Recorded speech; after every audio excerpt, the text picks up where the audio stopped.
Hello, it's Friday the 14th of February 2025, just after 1 o'clock, and welcome to UK Column News. I'm your host, Mike Ronson, and joining me today in the studio is Patrick Henningsen. Welcome to the programme, Patrick. Great to be with you, Mike. And by video link, we have Mark Anderson. Now, we're going to begin today with Ukraine and the Munich Security Conference, known by some as Davos for Defence, is kicking off today, this afternoon. The featured image on their website is all about Zelensky. This is obviously an image from last year, but nonetheless, this is because, of course, Europe is at the minute giving the impression of absolute panic over the Trump-Putin telephone conversation, which took place. And one example of that panic came from Ben Wallace, the former Secretary of State for War, who wrote an opinion piece in the Telegraph yesterday. Here it is. Now, he said this. He said, Munich's motto is peace through dialogue, but it has proven itself in recent years to also be a forceful bastion of European resistance against Russia's illegal invasion of Ukraine. What a shame, then, that this year's gathering seems set to mirror the disastrous conference of 1938, where the continent stood blind in the face of Hitler's duplicity. The stench of appeasement is once again returning to Munich. After Chamberlain returned to Britain, he said in 1938, having signed an agreement with Adolf Hitler, he proclaimed peace for our time. Winston Churchill then rebutted that. You were given the choice between war and dishonour, is the quote. You chose dishonour and you will have war. So he was quoting Churchill there. He went on to say the same fate awaits the West, whether in the Taiwan Strait, Iran, or elsewhere in Europe, if it fails to stand strong now. And like 87 years ago, it will have its roots in Munich. So that's quite incredible rhetoric there, Patrick. I don't really know what to say. I mean, it's quite an incredible op-ed by Ben Wallace. And, you know, that's a bit rich coming from Ben Wallace, Mike, but they can't help but like using this kind of fetishization of World War II, the Sudetenland, it's 38, appeasement and so forth. And I can't think of anything more dishonorable than using 700,000 young Ukrainian boys and men as geopolitical cannon fodder for the vanity of NATO, a dying organization. I can't think of anything more dishonorable than that. Indeed. Well, look, the rhetoric came not only following Trump's phone call with Putin, but also following the new US Defense Secretary Pete Hegseth's comments. He was echoing Trump's long-standing calls for Europe to pay for its own defence. And that's a view also, as we've mentioned in the past, expressed by J.D. Vance. So here's what Hegseth had to say.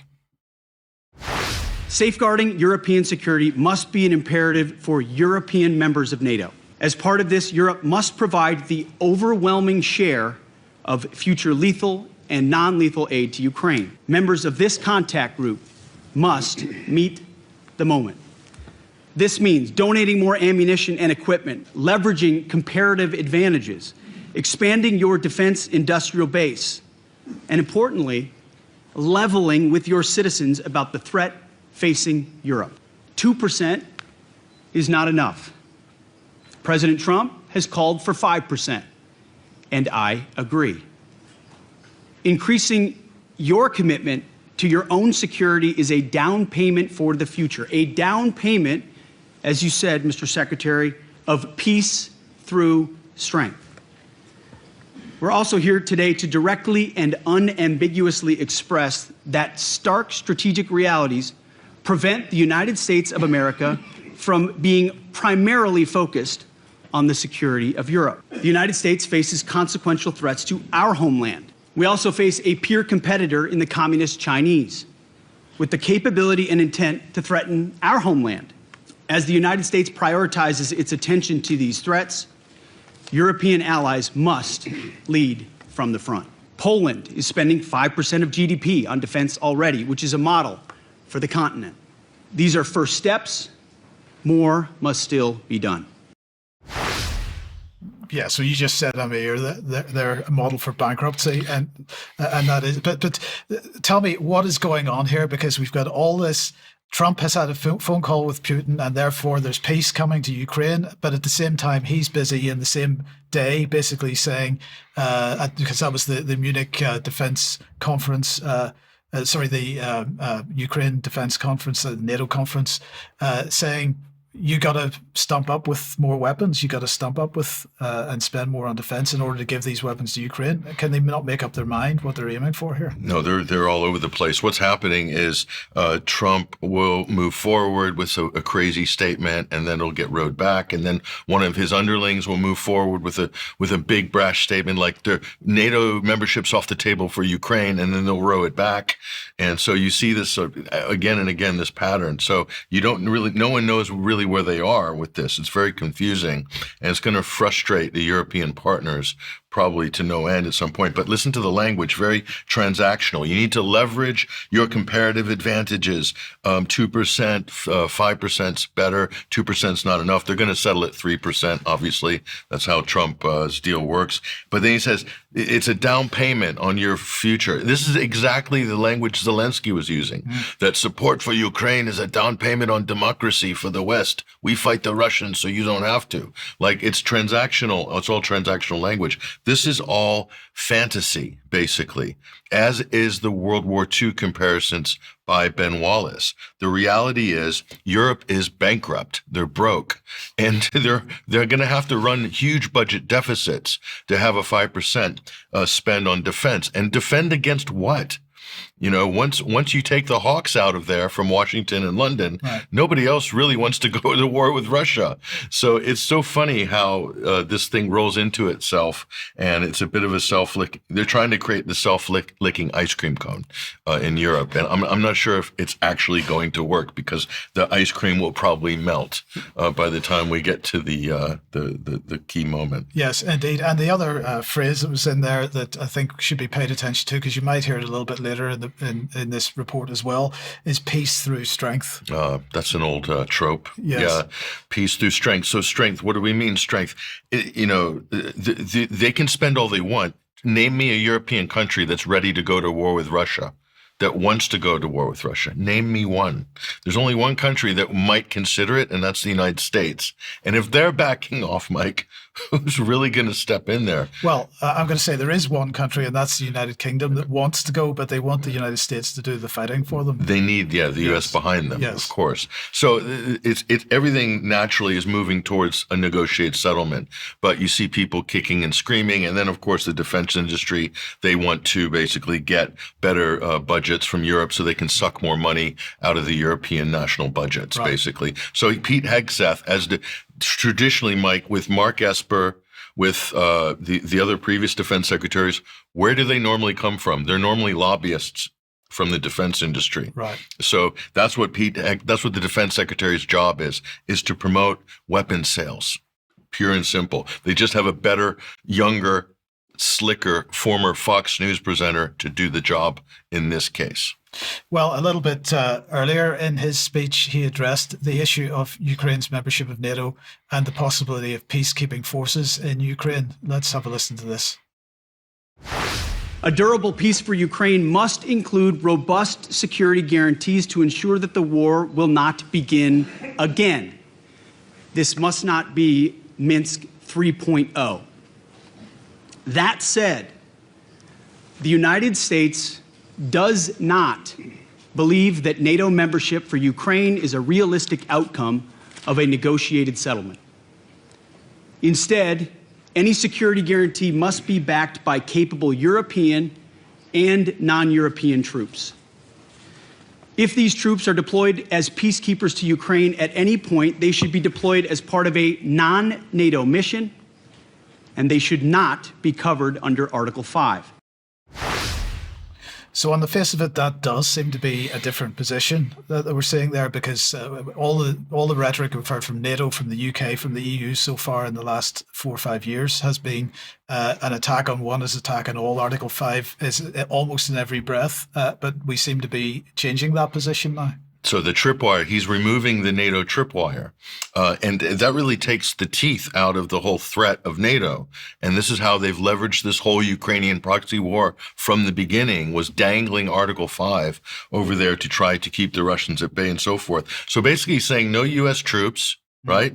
We want out, but still buy our weapons. So this is like a protection racket, but without the protection, Mike. So it's the mafia aren't providing the protection anymore, but they still want you to shop at their stores. Right. So I guess this is like the mafia going legit, kind of, if you want to use that crude metaphor, but getting into legitimate businesses like defense. So what matters, Mike, is Russia's security guarantees, because Russia holds all the cards in these negotiations. The United States has no leverage whatsoever. And by putting all their cards on the table, I'm shocked that they even said the NATO thing, Mike, right, this early. I mean, especially with Trump, the art of the deal, you'd think you'd keep that card in the back, right? And use it as leverage, because that's the main piece of leverage as far as Russia's concerned. So I'm not confident. I'm happy to hear these things, Mike, but I'm also baffled because I think there's going to be buyer's remorse from the U.S. Office of Imperialism, because they're really relinquishing a lot of control in Europe. And what's this going to mean for all the NATO countries that are occupied by the United States? Italy's occupied militarily. Germany's occupied militarily. The whole of Scandinavia is occupied. Poland's occupied. Romania's occupied. Greece, they're expanding their bases in Greece. So while we hear this rhetoric, Mike, on the surface, what's happening under the surface is a huge military expansion of U.S. occupation and forces throughout Europe. Color me confused, Mike. I'm completely. So I think I don't know if the right hand knows what the left hand's doing in Washington right now. And I think you're going to see a lot of rowback and a lot of retrenching on some of these positions. Be very interesting to hear what J.D. Vance has to say in his much anticipated speech this weekend at the Munich Security Conference. In the meantime, last week, we mentioned in the Ukraine segment last Friday an old name coming back to the fore again. That's Poroshenko. Well, Pete Hegseth says we don't want another Minsk 3.0. But Pete, as a Fox News weekend host, probably hasn't read the Minsk Accords to know enough to know that the United States sabotaged the Minsk Accords with the Ukrainians, with Petro Poroshenko, the French, and the Germans. They all basically deep-sixed it in order to buy time to do what? Well, Poroshenko, in a crank call with Volvin and Alexis in 2023, admitted why he dragged his heels and slow-walked the Minsk Accords. Listen to this. And definitely I need this Minsk agreement for having at least 4.5 years to build Ukrainian armed forces, to build Ukrainian economy, and to train Ukrainian forces together with the NATO to create the best armed forces in the Eastern Europe, which was built on the NATO standard. To prepare for a war they knew was coming. So there's it from the horse's mouth there. So when we talk about Minsk, that's the best deal Ukraine and the West could have ever gotten. And they could have avoided all of this, including the hundreds of thousands of dead young Ukrainian men and boys. They could have avoided it all if they just implemented UN Resolution 2202. Which everybody signed on to, including Britain and the United States. But they didn't because, Mike, they had another agenda. Indeed. So the question is, what does Britain think of all this? Well, here's John Healey, the current Secretary of State for War, but he seemed a little down and depressed, poor boy. We've seen the calls from President Trump overnight, and we all want to see a durable peace and no return to conflict and aggression. And let's not forget, Russia remains a threat well beyond Ukraine. So my message in these discussions will be that there can be no negotiation about Ukraine without Ukraine, and Ukraine's voice must be at the heart of any talks. And as I say, the Ukrainians are fighting bravely. It's our job as defence ministers here at NATO to put them in the best position to secure a lasting peace through strength. Thank you very much. So there you go. You heard it again. Peace through strength. There it is again. Yes. There it is again. So listen, they had a chance to have a lasting peace, but they basically blew it. Boris Johnson submerged it, as did other people within the British ministerial portfolio positions there at the time. I can't think of anything more sick and twisted than shilling for a war that nobody wants, not even the Ukrainians. If you look at recent polling, Mike, the majority of Ukrainians, they don't want any more war. But it seems like there's an elite caste in Europe and in Kiev, maybe the recipients or people who are profiting off this war, that keep trying to promote it and keep wanting it to extend. And I can't think of anything more immoral and kind of twisted than that. Right. We got some more comment on Ben Wallace. Well, speaking of Ben Wallace, this is Colonel Daniel Davis from The Deep Dive, one of the great podcasts in the United States covering these very topics. He was recently on Tucker Carlson, by the way. So he is known and listened to within the Beltway, but he doesn't have any nice things to say about people like Ben Wallace. Roll this clip. By merely saying that there would be no NATO in Ukraine. That's all they had to do. There was a number of other things, but that was what pushed it over the top. There would have still been some issues that had to be resolved, but that could have prevented war. Then they had a chance to get the war off the table in April of 2022 at the Istanbul meetings, several other times after that too. Every single time there was an opportunity to take an off-ramp. The Russians said from before the war and at every single stage thereafter, they were interested in a negotiated settlement. But the West, people like Ben Wallace, instead rejected that and carving out in their brains a world that they wish existed. We want a world to where we can just say Russia's evil and did this unprovoked attack and all this kind of stuff. And we're going to say that Ukraine will win because they're a democracy and ad infinitum. Just keep on going. All the things that were said there. And none of those things matter. He's basically said it right there. The war doesn't care. And he went on to say, war doesn't care about what you feel and what's morally right. War cares about which country and which side has the most men, the most trained men, the best resources, the best military industrial base. And Russia can outproduce the whole of European NATO by a factor of 3, Mike, when it comes to artillery and things like that. So you're absolutely delusional. So all these scripts like Putin bad, Putin's war of choice, it violated the territorial sovereignty of a European country in the heart of European democracy. And all these talking points don't mean anything, because why do they push these talking points? They want you, they're gaslighting you, not to look at the Minsk Accords, which Britain and the U.S. signed onto, not to look at the Istanbul peace agreement, which would have wrapped everything up by April 1st, 2022. But Boris Johnson and others had other plans. They wanted to keep the war going. They are gaslighting you. Every time you hear a politician say Putin's war of choice or Russian aggression or the unprovoked invasion, this is gaslighting, okay? There was a reason why Russia militarily intervened, and it was because Donetsk and Lugansk were getting shelled by the NATO-armed Ukrainian forces, and civilians were dying by the thousands. And the U.S. would have done exactly the same thing had it been their people over the Mexican border or anything like that, right, or in any other territory, or territories to be future annexed by Trump. Who knows? That's a different conversation. Yeah. But a great comment by Colonel Davis there. Absolutely. So, well, in the meantime, back in the UK, the House of Commons was discussing these issues. Here's Rishi Sunak's take on it.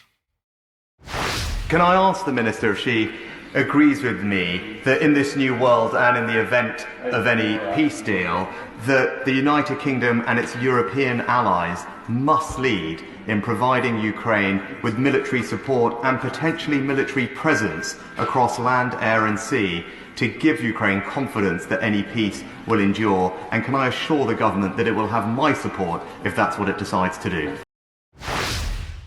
that's assuming his support is worth anything anymore. But you know, the point is Britain seems to be desperate to establish a military presence in Ukraine. Oh yeah, that is why we have been playing Zelensky like a fiddle from the beginning. Not just a military presence, an intelligence presence, a signals intelligence presence, a GCHQ presence like they have in Cyprus, with satellite uplink capabilities and all sorts of, let's say, combined military and intelligence operations, exactly like Cyprus. They're looking for a new Cyprus in Ukraine. Well, the Ministry of Defense did try to put a brave face in things. They were tweeting this out, this nice picture of Hesketh and what's his name? He's eminently forgettable. Healy. Just think of the former British Prime Minister, Dennis. Right. Or no, okay. Was he Prime Minister? Healy, yeah. Well, he wasn't Prime Minister, but anyway, he was. I don't think they're Namesake. related, but eminently forgettable is the point here. So they're shaking hands and pretending to be friends. I'm not sure whether they are or not. But What's the age difference between them as well? I mean, Hegseth's only like 44 or something. So he's just a young buck, isn't he? Well, anyway, coming back then onto the Munich Security Conference itself.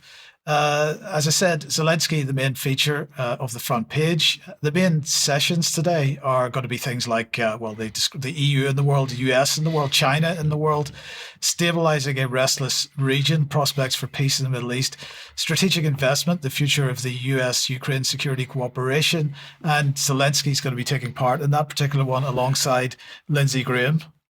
Alongside Lindsey Graham's special breakout workshop there. Yes. Is Zelensky going to wear a suit for his final public appearance on a main stage as a statesman? That's what some people think. His days may be numbered. Well, I think they probably will be. We'll see in a second. Also covering more on the European responsibility for defence and so on. But the question is, who would it have been that was the first to try to shore up Zelensky's terrible position? Well, it was this man, of course, Keir Starmer. And my question is, Patrick, where does this leave Zelensky at home, despite the apparent support for him still in Munich, from some people at least? But his position in Ukraine, it has got to be pretty he must be on the ropes.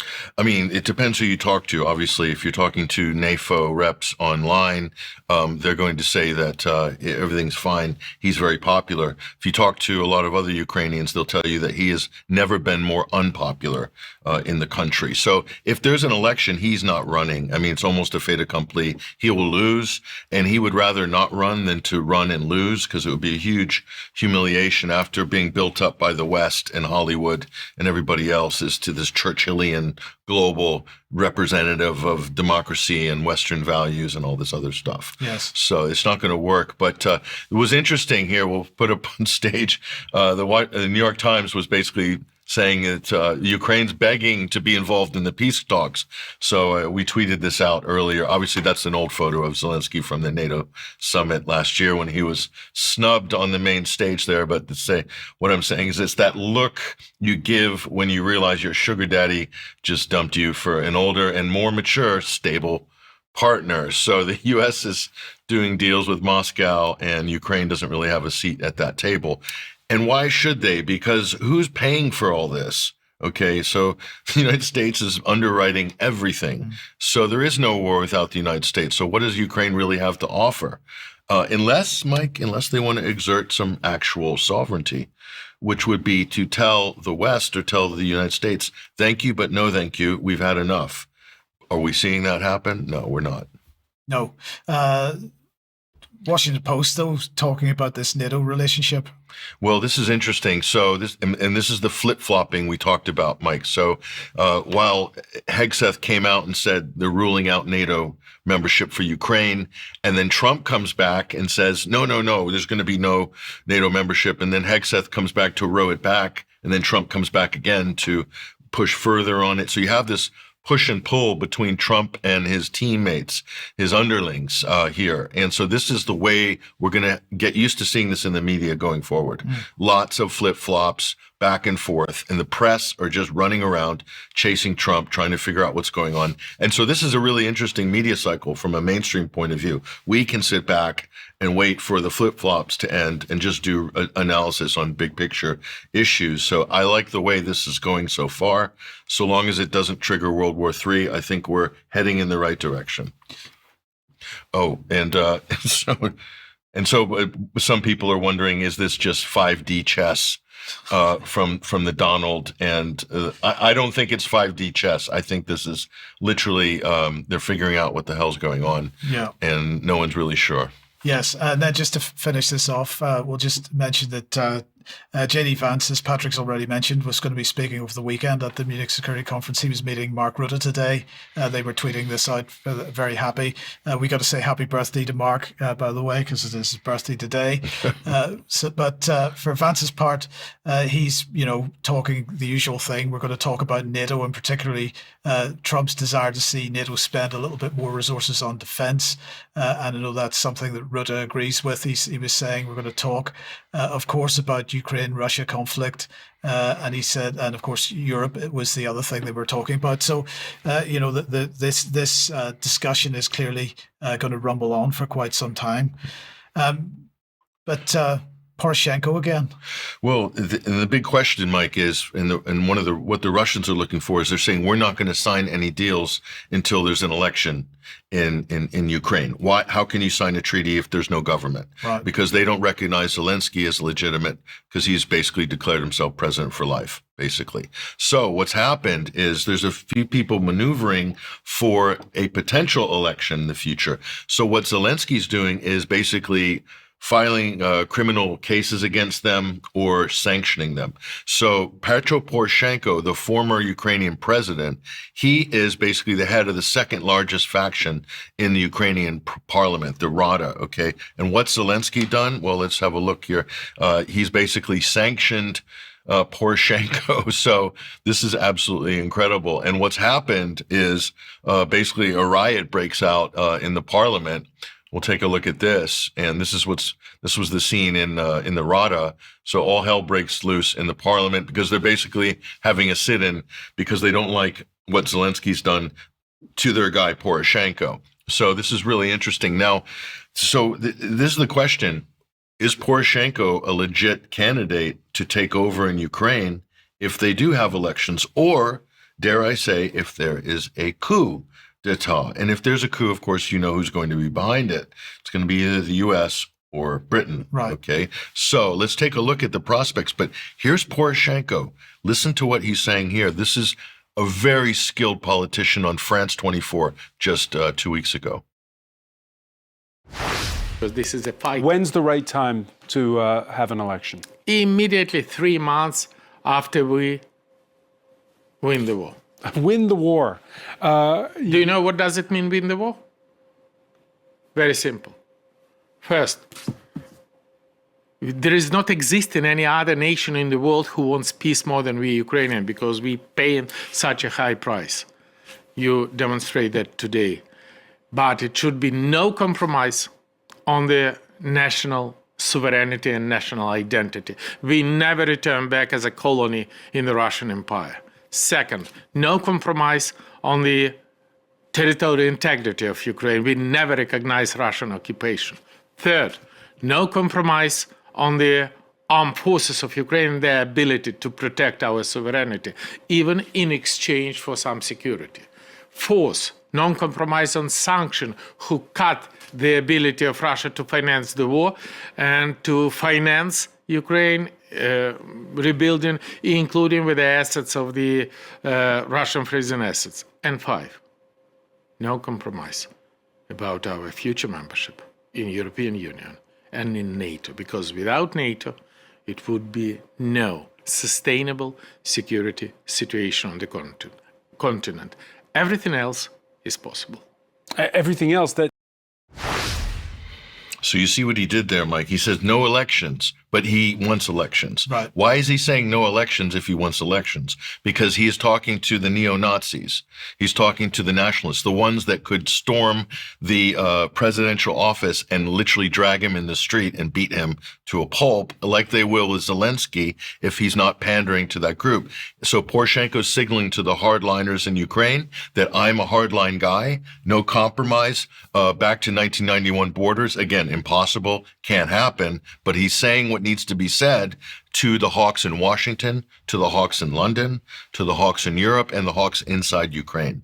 So Poroshenko, when I saw that, I know he's absolutely positioning himself to be the guy for who? Well, let's take a look, a little democracy preview here. Let's take a look at this. Democracy in Ukraine. So at the moment, we have the dictator.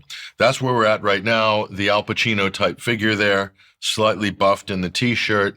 And then we have potential challengers. Let's take a look at those challengers. Petro Poroshenko, he is former president. Valery Zaluzhny, former head of the Ukrainian Armed Forces. And then Alexei Arestovich. Now, what's interesting about these is Poroshenko, well, we know who's backing him. It's the United States, because he served while Trump was president. So Trump likes familiarity. So Poroshenko thinks he's in for a shot.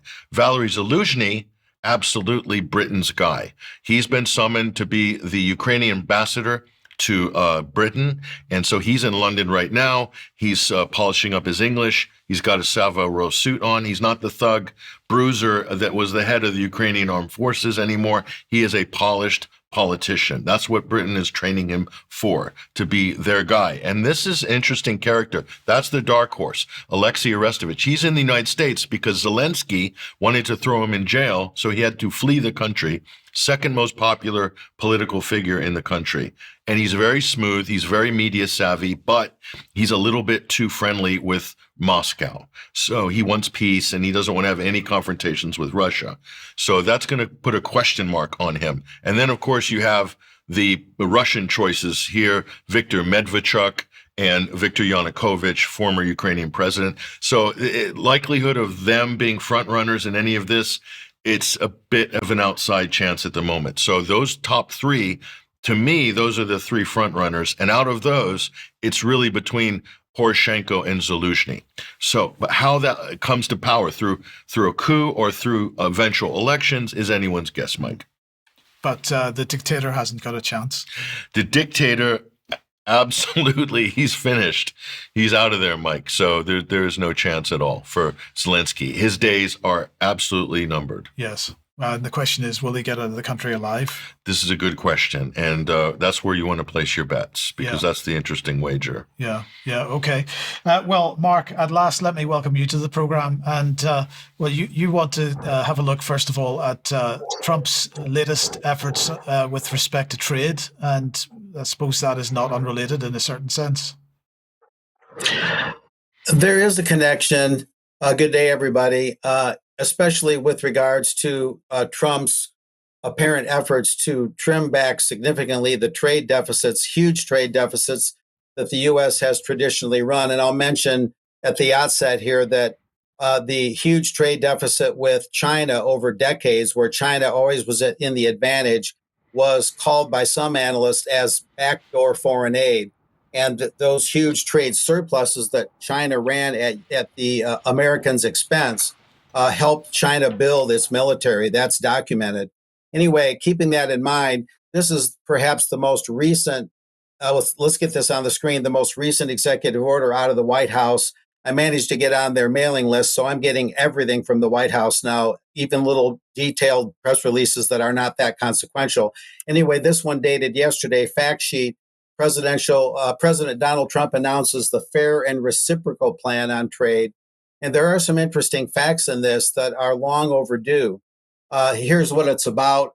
Today, that's yesterday, Trump signed a presidential memorandum ordering the development of a comprehensive plan for restoring fairness in U.S. trade relationships and countering non-reciprocal trading arrangements. And this does address a lot of financial injustices that have been going on for a very long time. The red parts that I put in red are the most important.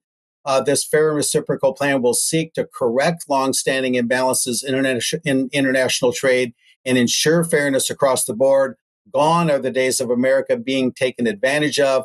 This will put the American worker first, improve the U.S. competitiveness in every area of industry, and reducing that trade deficit I talked about and bolstering security. Let's move on from there. Now, again, I'll focus mainly on the red ones, red parts. America will no longer tolerate these unfair practices. And it gives some interesting numbers. The U.S. tariff on ethanol, what we charge, is a mere 2.5%, yet Brazil charges the U.S. ethanol exports a tariff of 18%. And that's pretty much typical in U.S. trade relationships. The next part that's emphasized as a result in 2024, the U.S. imported over 200 million in ethanol from Brazil, while the U.S. exported only 52 million in ethanol to Brazil. The U.S. average applied most favored nation tariff on agricultural goods is 5%, but India's average of the same thing is 39%. Again, that's fairly typical. India also charges a 100% tariff on U.S. motorcycles, while the U.S. only charges a 2.4% tariff on Indian motorcycles. And again, Trump is accused of utilizing tariffs as a weapon, of being brutal about it, economic warfare, things like this. And these are the numbers that people rarely ever see. Let's move on and look at this next slide and focus on the numbers. Though America has no such tax, and only America should be allowed to tax American firms, which is a fair statement. Trading partners hand American companies a bill for something called the digital service tax. Canada and France use these digital service taxes to each collect over 500 million per year from American companies. And overall, those non-reciprocal taxes cost American firms over $2 billion per year. Again, Trump sees it as America being taken advantage of, and other countries charging tariffs far in excess of what America has even contemplated, let alone charged. And we'll look at this last one.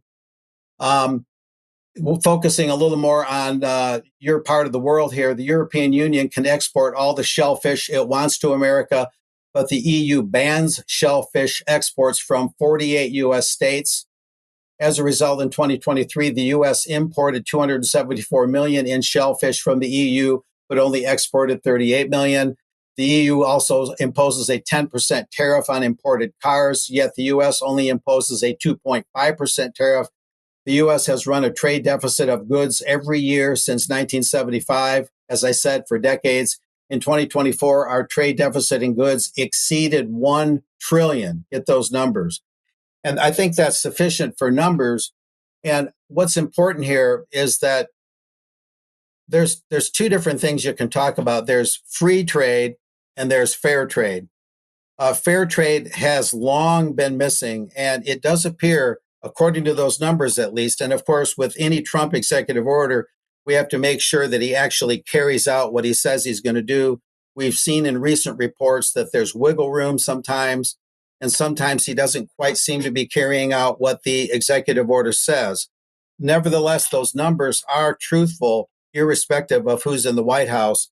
And what I was saying about free and fair trade has long been neglected, where you do have relative balances and fairness, where one country is not paying huge deficits while another realizes huge surpluses, things like that. So you balance that out and you have fair trade. And of course, it's best for a country to only import what it lacks itself, what it cannot produce in sufficient quantities itself. That's more of a move toward autarky, more of a move toward national self-sufficiency. So fair trade and relative national self-sufficiency are what you want ultimately. But free trade is more of a free-for-all, where these imbalances are tolerated under that word free, which can be a deceiving word if it's misused or used in a dishonest way. And that involves a lot of dumping, a lot of huge imbalances, a lot of economic injustices that hurt, for instance, American workers, or in many cases, they'll hurt the fishing industry in Britain and the British working class. So at least the White House in this most recent executive order seems to be getting its numbers right and addressing a very real injustice. It's just a matter of, will it actually carry it out the way it says it will? And we'll see. But it's an important turning point trade-wise at this point. So back to you guys. Thank you, Mark. Thanks very much for that. We want to talk about a little bit more about that in extra. But in the meantime, if you like what the UK Column does, you'd like to support us, please head to support.ukcolumn.org. There are options to help us there. You can make a donation. You can join as a member. You can pick something up at the UK Column shop. Or from clive2carl.com, and we get a small commission on everything that you buy from Clive if you use that link.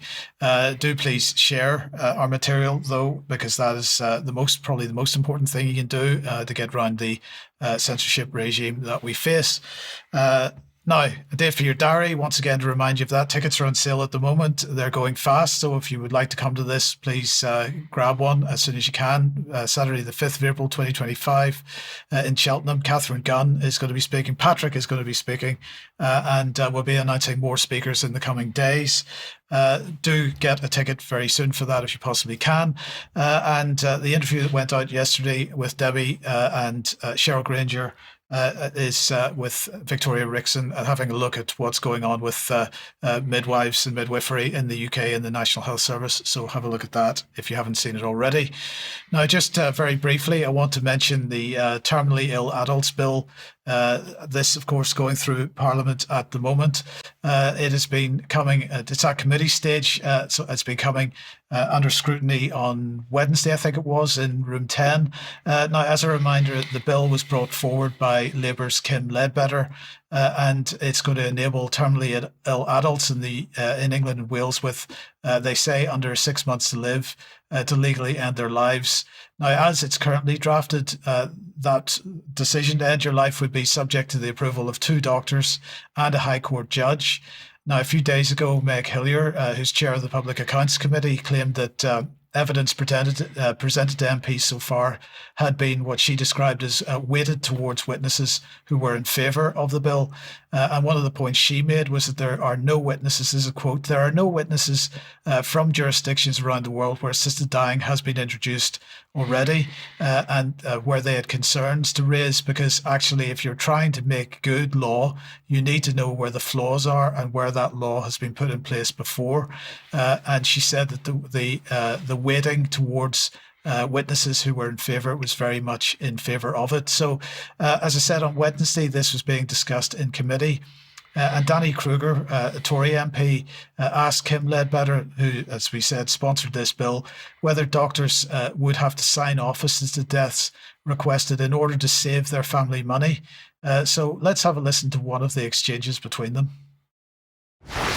Danny Kruger. But if the doctor concluded that they were doing it because they were a burden, they would still be able to get the assisted death under her bill. So the only question is whether they have capacity.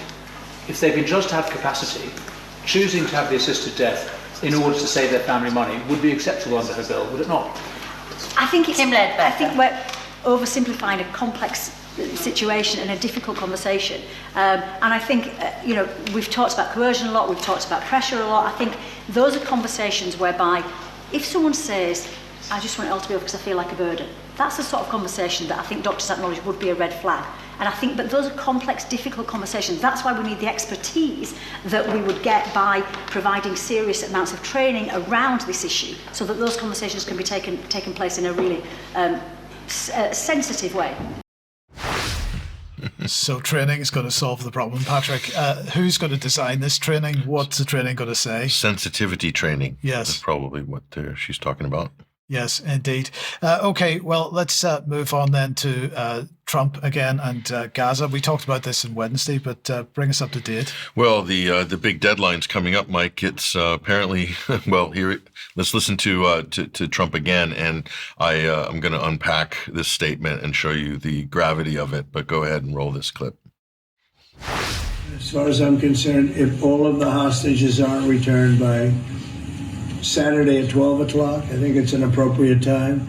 I would say cancel it and all bets are off, and all of them, not in drips and drabs, not 2 and 1 and 3 and 4 and 2. Saturday at 12 o'clock, and after that, I would say all hell is going to break out. Mr. President, when you say all hell is going to break loose, are you speaking about retaliation? So, I mean, Mike, so what he's done there, I don't think people realize what Donald has done. You know, he got a lot of credit for the ceasefire as he came into office, but he's basically undone it. This is basically what Trump's done. Is this a train wreck for the Middle East with Trump? Well, he's destroyed his own ceasefire deal after just 2 weeks. That's first. Secondly, no mention of Palestinian hostages, all 5,000 of them. Yeah. Okay, that's not part of Trump's calculus, just Israeli hostages. And also no mention of Israel's own violations of the deal. Israel is supposed to allow children and so forth to go for medical care in Egypt or Jordan. They've been basically throttling that, along with other actual violations of the ceasefire. No mention of that whatsoever. And then places the region back on a war footing. So I don't see where the win is here. Like, where's the success in this? We'll see what happens on Saturday. Is Trump just bluffing, or has he just given Israel a license to start carpet bombing Gaza again? That's the big question, and we won't know until Monday. But even on Monday, we might know at 1 minute past 12 tomorrow, I suppose. Or we might know on Saturday. Or this game will be played ad nauseum forever, you know, for the next weeks or months. So he's really given Netanyahu license to not implement phase 2 of the ceasefire deal. It almost looks like they coordinated this when Netanyahu was visiting in Washington. I mean, is that a big leap of conspiratorial thinking?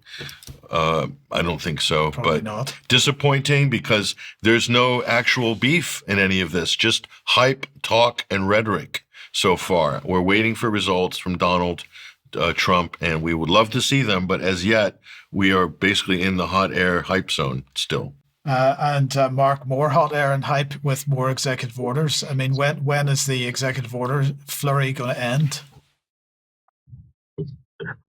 Well, indeed, there are a lot of them. And I wasn't necessarily going to run this today, but like the mainstream press complains, there's so many things coming out of the White House in sheer quantity that you've got to kind of scrape it all together and try and chronicle it and deal with it and objectively report on it as much as you can. And so I'll concur with the press in that regard. There's a lot to deal with here, a lot to unpack, as Patrick is saying. These recent executive orders, the ones that stand out that have certainly a lot of potential to do good, again, if they're obeyed and implemented as stated, include, as shown here, one of them for protecting children from chemical and surgical mutilation. Another, keeping men out of women's sports, all that social engineering that we found so distasteful. Another, for creating a U.S. sovereign wealth fund. And one thing I would look for there would it be something like Norway or Alaska or Alberta, Canada, where oil reserves and oil assets are used as a basis, even for paying out a dividend like they do to Canadian citizens. And I believe also in Alaska, because of the oil wealth, the citizens actually are considered part of the Commonwealth, and they receive a dividend check, almost like another Social Security check in the mail. And would that ever be part of the U.S. Sovereign Wealth Fund? A couple others that were listed there, enforcing the Hyde Amendment to end federal abortion funding. Will they actually pull the trigger on that? That's named after Henry Hyde, a late Illinois senator. And executive orders, progress on both the northern and southern border. People forget that the northern border in the U.S. does have some significant breaches with contraband and illicit things like that. Now, another one that's quite recent, and let's show this one on the screen to get the title of it, actually withdrawing the United States from and ending funding to certain UN organizations and reviewing U.S. support to all international organizations. Now, that's a pretty broad brushstroke.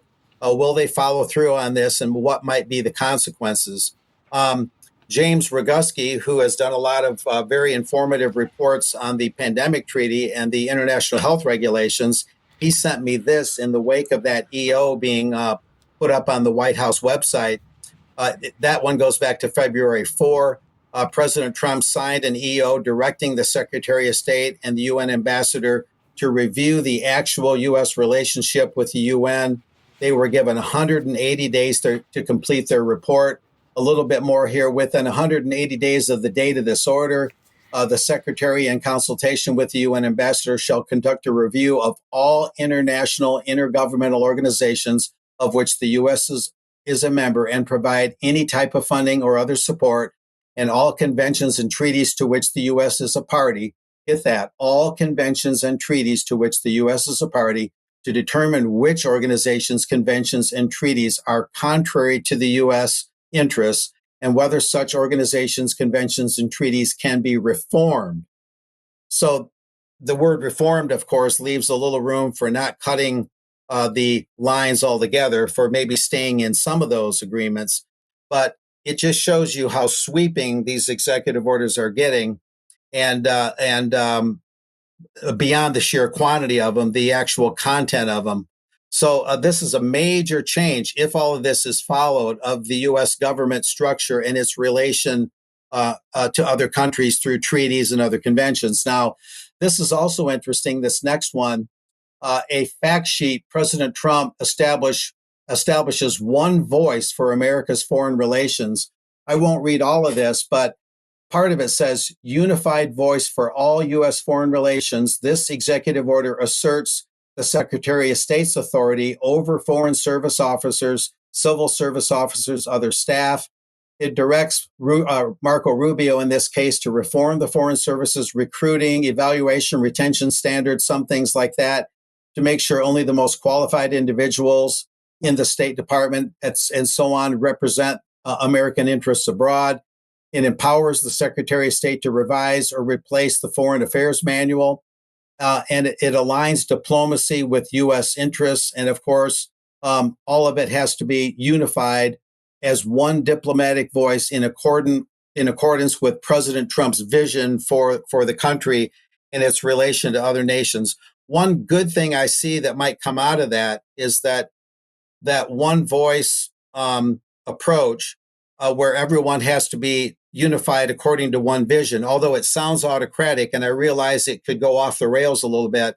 On the other hand, it might keep the Council on Foreign Relations types, the unabashed globalists who have been used to getting their way. They've been used to getting State Department positions, Defense Department positions, and helping to implement the CFR One World agenda. It might keep those types out of key government positions at least a little bit more, due to that new philosophy that's being put forth there. And from there, we've got a little bit more. That's an interesting thing to keep in mind about the CFR, and that vision may be being kept at bay. We have a little bit more to show here. This one I won't go into much at all. There's a memo to the press corps. The Trump administration is taking exception with the mainstream press. Trump is not calling the fake news now, so often like he did in his first term, where the words fake news were coming out of his mouth every other minute. But he is taking on the press in a little more substantive way here. He's saying the New York Times erroneously wrote that there's no proof or sweeping claims of fraud in federal government spending. And the memo to the press corps, this memorandum, it says that the Times and other like-minded outlets should check out a newfangled research tool called Google. They're being a little bit sarcastic there. And then the Trump administration is reasserting that the Government Accountability Office released a report last year saying that no area of the federal government is immune to fraud, and that the fraud loses the government or costs the government in between a quarter billion or $500 billion a year are lost to fraud. Well, 233 billion to over 500 billion. Let me get those numbers right. Are supposedly lost to fraud. Now, this last thing is a quote from Elon Musk, and he was giving a presentation that the New York Times and other media were covering, and they took some exception with Musk saying he was not providing hard evidence for a lot of his claims. Musk was quoted in return as saying, the bureaucracy is an unelected fourth unconstitutional branch of government, which has in a lot of ways currently more power than any elected representative. It does not match the will of the people. Now, there's some truth to that about the civil service in the U.S., in Canada, in the UK. It does have an inordinate amount of power, and a lot of money is spent to support it. But the real unelected fourth branch of government is the Federal Reserve in the U.S. and the banking industry overall. And the debt-based money system and the financial system, the way we have it, is really what drives the financial inequities in the country and the financial injustices. It's not just the amount of government spending. It's more fundamentally, it's the nature of the monetary system itself. And that's the real problem, the real fourth branch of government that's been wreaking havoc on the U.S. financially, not so much the civil service. So Elon Musk is a little bit off base with regards to that statement. But it's just more about this just illustrates more of what the Trump administration is doing in sheer quantity and the nature of what it's doing. It's a very major overhaul of government, and it's hard to keep track of it all, but I'm trying to stay on top of it so we can see the magnitude of what's going on, whether we agree with it or not, to understand it better. So back to you guys. Thanks, Mark. And in extra, we have a couple of video clips from Trump speaking at the World Government's conference in Dubai, I believe that is. So stick around. Elon speaking. Sorry, yes. Did I say Trump? Yes, sorry, Elon speaking. But Elon Musk and the return of technocracy. Well, we can also talk about this in extra, but this is just a piece we have at 21st Century Wire. We'll bring this up on screen. But Elon Musk and the return of technocracy, and it's the PayPal mafia. So when you look at the beginnings of PayPal, Musk, Peter Thiel, Reid Hoffman, David Sachs, and all these sort of people. And then Chris McGreal from South Africa wrote this: "What does Elon Musk believe?" And elite schools in Johannesburg and places like this. And what are his actual political beliefs? Is he a liberal LARPing as a conservative, or was he really a far right who was LARPing as a liberal in order to capitalize on the climate change hysteria in order to get Tesla massive amounts of government subsidies and to make him the billionaire that he is today? I mean, these are questions. And then he is the grandson of the founder of the technocracy movement. And his grandparents were very active in the Canadian Nazi Party before World War II, as was in vogue for many people in North America at the time. So what are his actual beliefs? And this is an important question, because this is somebody who bought his way into the White House with $250 million that he bundled together for the Trump administration. So if you oppose Israel bundling $250 million to buy a seat at the inauguration and a co-working space inside the White House, what about Elon Musk and big tech buying their way into the White House? I think anybody from any government and any so-called democracy might be concerned about that. Right, indeed. Mark, let's very briefly talk about the border. Oh, yes. February 8th, I was able to get down to a really good access to the Rio Grande River. I had gotten a tip that there was a lot of activity going on, but I go down there semi-often anyway because it's a great place to talk to Border Patrol agents. You got full access to the river there. There's a boat inlet, and you're not in any immediate danger. You don't want to go out in the boonies when you go to the border, especially by the river. You just don't want to do that. It's not a good idea. But anyway, there's a picture here. I took some pictures. This is the U.S. Coast Guard getting ready to put a riverboat in. The guys I talked to, particularly one Border Patrol agent, are saying their morale is much higher under the new presidency of Donald Trump. They feel like their hands are untied and they can really do their job. And another Customs and Border Protection official, a Mr. Garcia, I spoke with a few days before that at the Nuevo Progreso port of entry, a completely unrelated conversation. I didn't tell one agent what the other agent said in these cases. I'm trying to get honest answers. He also said independently that the morale is much higher and they're able to do their job much better. I do have a picture here of some youth, some young people that were at the February 8th inlet near Mission, Texas. This is, as it says here, people can read the slides if they want more details, but there were 14 explorers there. It's from the scouting program, Exploring, which means learning for life. They were there at the river's edge to learn what the Border Patrol and CPB, State Police, National Guard, U.S. Coast Guard, et cetera, do. So there's a lot of youth training for operating on the border. It was all pretty upbeat. And this is a picture of of 2 Border Patrol agents, no, 3 of them actually, and 2 of the scouting cadets having lunch at a retirement community there called Chimney Park in Mission, Texas, just adjacent to where the border officials and border officers are stationed. And there was mention in the press, and that's a press release I think you showed briefly there, of a major cocaine bust very close by to Mission at the Hidalgo and Anzalduas International Bridges. Some other ones that I occasionally keep an eye on. 1.3 million in cocaine was recently seized. So the Border Patrol and the related agencies there that are under the DHS seem to be pretty aggressively pursuing their job and feeling pretty good about their prospects. Our regular Army troops are going more to Eagle Pass and El Paso to the west, probably to Arizona too. Not so much here in South Texas yet, as they did in Trump's first term. There were a lot of Army regulars down here.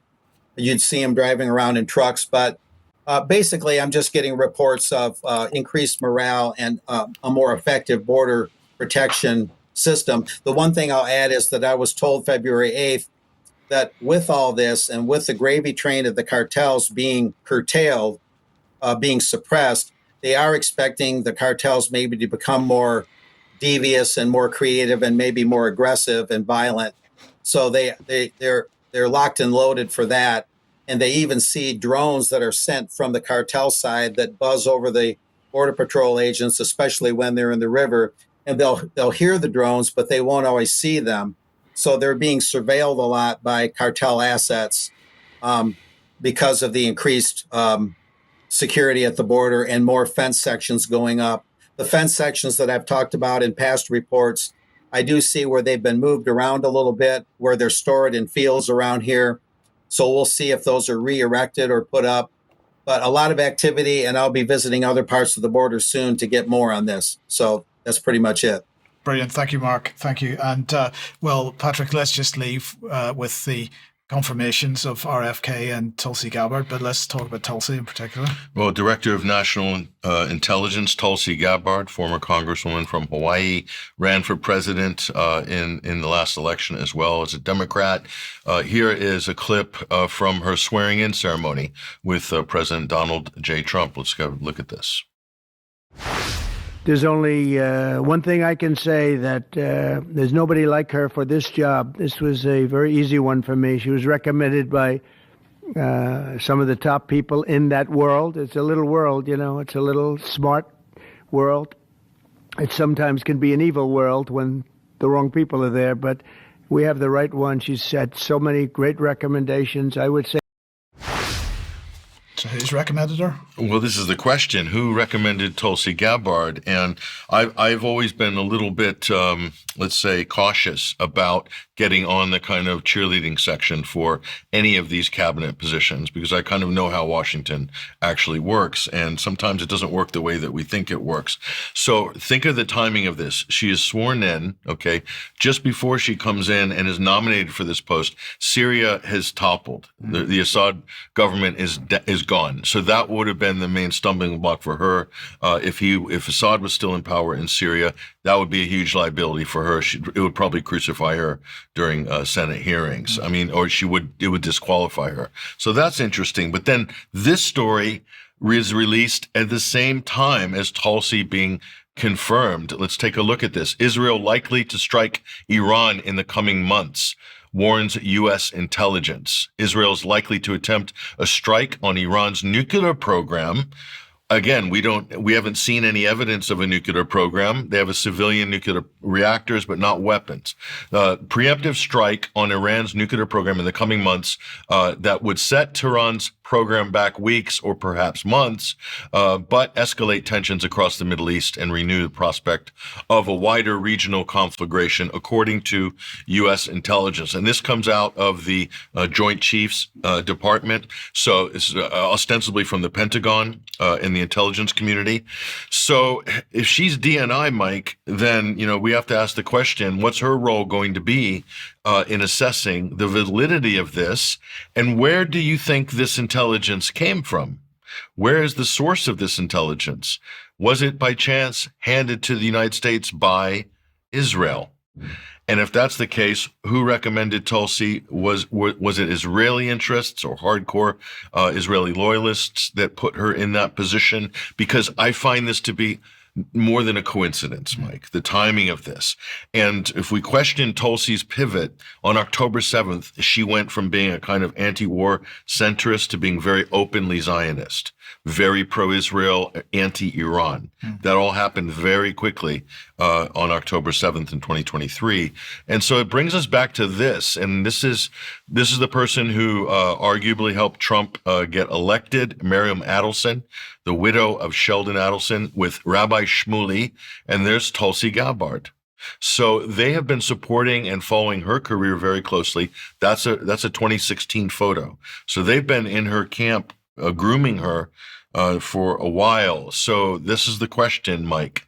How much influence does the Israeli machine have over Tulsi Gabbard? Because she's in a very, very important position. She is in the curation position of intelligence. She is the final funnel to the White House from all the different agencies like the CIA, the NSA, and so forth. Yeah. So very important, because so she can compel the president and convince him whether a threat is credible or not, and whether they need to act either unilaterally or in support of their, quote, greatest ally, Israel, against a nuclear threat. Mike, when we look at all the different, I've got all the different intelligence estimates from the CIA, no nuclear program in 2006, no 2010, no nuclear program, and so on and so forth. So there's no record of any Iranian nuclear weapons program, according to the U.S. intelligence assessment. But here we have this report coming out the day Tulsi Gabbard is sworn in. I find this to be highly suspect, and it really makes me very concerned. Okay, well, we will keep our eyes on that. We'll talk more about that in Extra as well. So, we are over time, so we're going to leave it there for today. Thank you very much to Patrick. Thank you very much to Mark. Thank you all for watching. We will be back in a couple of minutes of UK Column Member for some Extra. Otherwise, have a great weekend, and we'll see you on Monday as usual. See you then. Bye-bye.